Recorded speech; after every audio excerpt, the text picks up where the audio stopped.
स्वागत आप सभी का ब्रेकिंग न्यूज चैनल में एक बार फिर से। तो आइए जानते हैं देश दुनिया की तमाम बड़ी खबरों को। पर उससे पहले आपसे निवेदन है कि आप इस वीडियो को लाइक कर दें, शेयर कर दें ताकि हमारा हौसला बढ़ता रहे।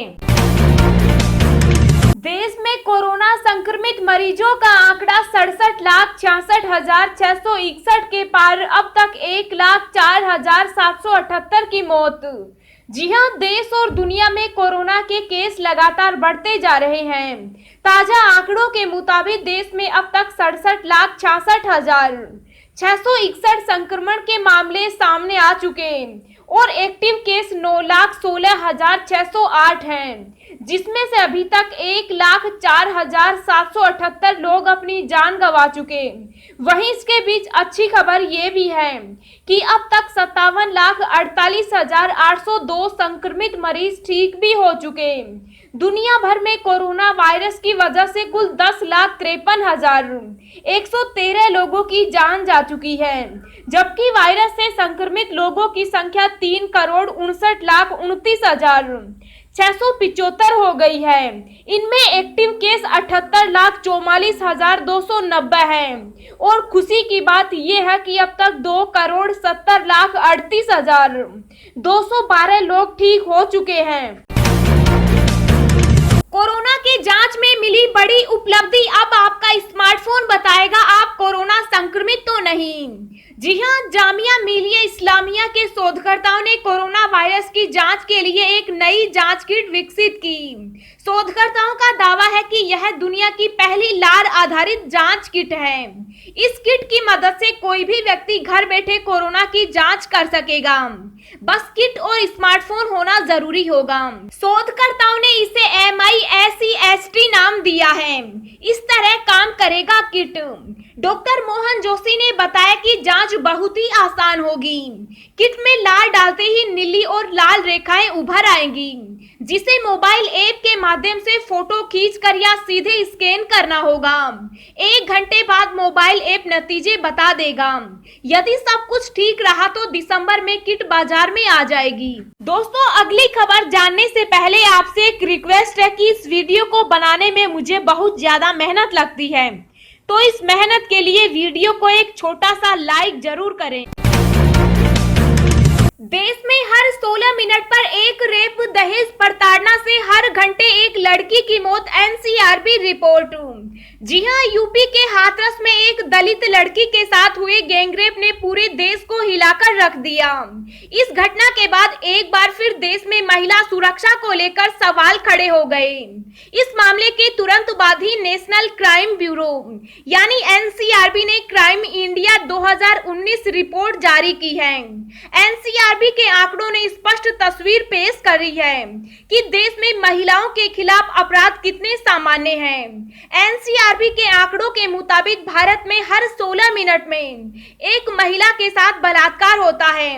हर 4 घंटे में एक महिला की तस्करी की जाती है। हर 4 मिनट में एक महिला अपने ससुराल वालों के हाथों क्रूरता का शिकार होती है।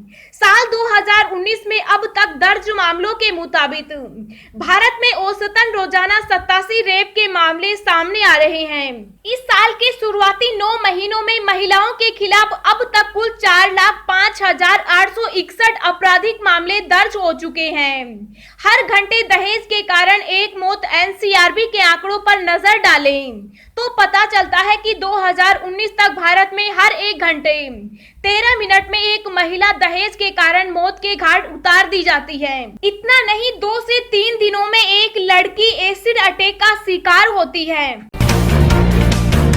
15 अक्टूबर से खुलेंगे सिनेमा हॉल। फिल्म देखने दिखाने के लिए करने होंगे ये 10 जरूरी काम। जी हां, 70 mm के पर्दे पर सिनेमा का आनंद लेने के शौकीन लोगों के लिए अच्छी खबर है। कोरोना संक्रमण के कारण पिछले 7 महीने से बंद पड़े देश भर के सिनेमा हॉल 15 अक्टूबर से खोल दिए जाएंगे।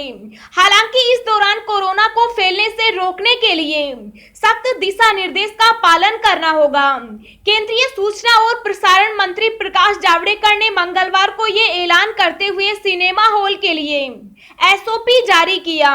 केंद्रीय सूचना और प्रसारण मंत्री प्रकाश जावड़ेकर के मुताबिक फिल्म उद्योग से जुड़े लोगों से विचार विमर्श कर गंभीरता से एसओपी तैयार की गई है।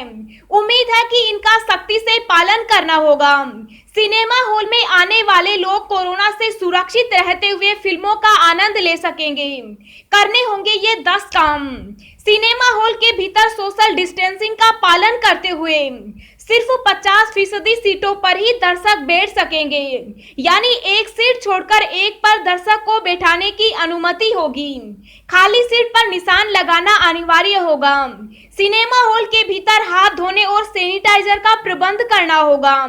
सभी को आरोग्य सेतु ऐप डाउनलोड करने का सुझाव दिया जाएगा। हर दर्शक का बुखार मापा जाएगा। टिकट बेचने के लिए अधिक काउंटर खोले जाएंगे, लेकिन ऑनलाइन बुकिंग को ज्यादा बढ़ावा दिया जाएगा। खाने पीने का सामान पैक्ड ही मिलेगा और उसके भी अधिक काउंटर खोले जाएंगे। सिनेमा हॉल के स्टाफ की सुरक्षा का भी पूरा ध्यान रखा जाएगा। उन्हें हाथों के दस्तावेज, पीपी किट और मास्क आदि उपलब्ध कराए जाएंगे। सिनेमा हॉल को पूरी तरह से डिसैनिटाइज करने के इंतजाम किए जाएंगे। हर शो के बाद ऐसा करना जरूरी होगा। हॉल के भीतर तापमान भी 24 से 30 डिग्री के बीच रखा जाएगा। सिंगल स्क्रीन सिनेमा हॉल में हवा का इंतजाम करना होगा। हर शो से पहले और मध्यांतर में कोरोना से बचाव के लिए जरूरी दिशा निर्देश की 1 मिनट की फिल्म दिखाई जाएगी। स्कूल खोले जाने को लेकर शिक्षा मंत्रालय ने जारी की गाइडलाइंस। इन बातों का रखना होगा ध्यान। जी हां, शिक्षा मंत्रालय ने स्कूलों को फिर से खोले जाने के लिए दिशा निर्देश जारी किए। इनमें परिसरों की पूरी तरह सफाई और उन्हें संक्रमण मुक्त करना, उपस्थिति की नीतियों में लचीलापन रखना, 3 सप्ताह तक मूल्यांकन नहीं करना और कोविड-19 लॉकडाउन के दौरान घर से पढ़ाई से सुगमता से औपचारिक स्कूल प्रणाली तक बदलाव सुनिश्चित करना शामिल है। मंत्रालय ने राज्यों और केंद्र शासित प्रदेशों से उनकी स्थानीय आवश्यकताओं के अनुसार स्वास्थ्य और सुरक्षा सावधानियों के आधार पर खुद की मानक परिचालन प्रक्रियाएं यानी एसओपी बनाने को कहा। स्कूलों को करना होगा सैनिटाइज। मंत्रालय ने 15 अक्टूबर से स्कूलों को क्रमिक तरीके से पुनः खोलने के लिए जारी दिशा निर्देश में कहा, स्कूलों को सभी क्षेत्रों, फर्नीचर, उपकरण, स्टेशनरी, पानी के टैंकों, रसोई घरों, कैंटीन, शौचालयों, प्रयोगशालाओं, पुस्तकालयों की पूरी तरह से सफाई करने और उन्हें संक्रमण मुक्त करने की व्यवस्था करनी चाहिए। स्कूल के भीतरी परिसर में हवा का प्रवाह सुनिश्चित करना चाहिए।